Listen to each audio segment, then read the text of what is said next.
What's up, Buttercups? So my name is Caitlin Donald, and I am the Education Fellow at the Dubuque Museum of Art, and this is the next video in the Art Adventures program. Today's topic is all about pencils, so get mega pumped. Pencils are pretty darn neat. They are a portable way to keep track of ideas, notes, observations, calculations, and all other sorts of cool things.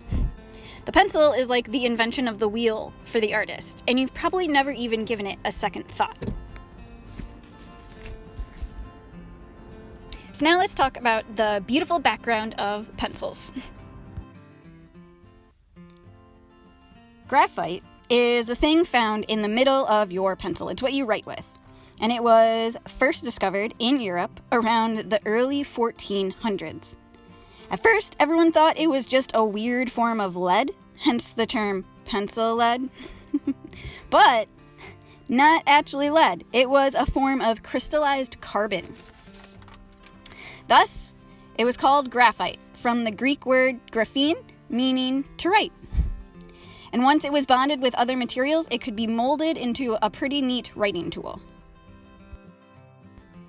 Soon after this, wrappings for the graphite were made so that the author or artist didn't waste pencil lead all over his or her hands. The first cases were leather and string, but eventually wood replaced these two and became the pencil norm. Around the 1560s, the most abundant and best graphite was found in England, and the pencil black market was born. This spawned a huge community of sneaky smugglers that would steal and trade graphite behind closed doors. The oldest surviving wooden pencil was found in a really old house dated around 1630. And pencils at this time were still seen as a preliminary tool, a way to sketch out a plan or like laying down basic shapes for a painting. A lot of Da Vinci's science studies were in pencil, but with the invention of the modern pencil by Nicolas Conte in 1795, drawing and sketching finally became its own art form. Conte was a scientist working in Napoleon's army. He figured out that if you took a mix of water, clay, and some really good graphite, you mix it all together and it makes a really good recipe for the pencil. He would take this, put it in a kiln, and then roast it at 1,900 degrees Fahrenheit.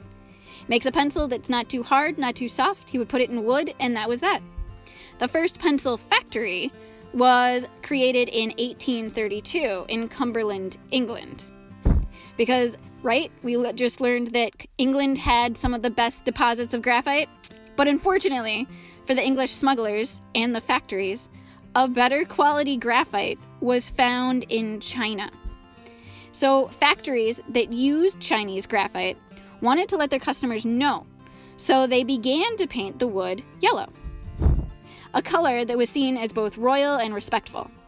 The color yellow also helped craftsmen find their pencils on a crowded workbench, and that's how you get the yellow pencil.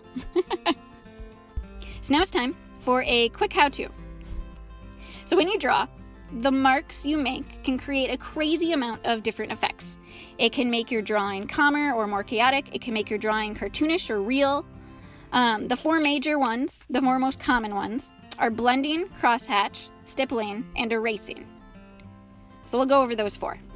Blending is a smooth light to dark or dark to light. And you can practice by pushing down for darker areas and kind of easing up for the lighter areas. Crosshatching is another super common one. If you ever see an old newspaper, a lot of the illustrations are crosshatched. And they're just a bunch of close, straight lines.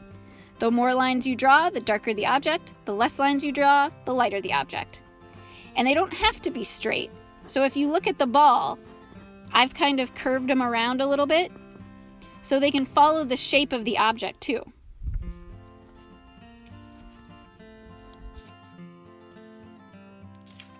So this next one is called stippling. and it's usually seen using dots or very small marks. And just like its buddy crosshatching, the more dots mean a darker object and the less dots equal a lighter object. Now, stippling does take a lot of time. It probably is the most time-consuming mark making, to me at least it is, out of all of these that we're going to talk about. But if you look, my England and my China, I stippled around the edge because I just really love stippling. I like the effect it has.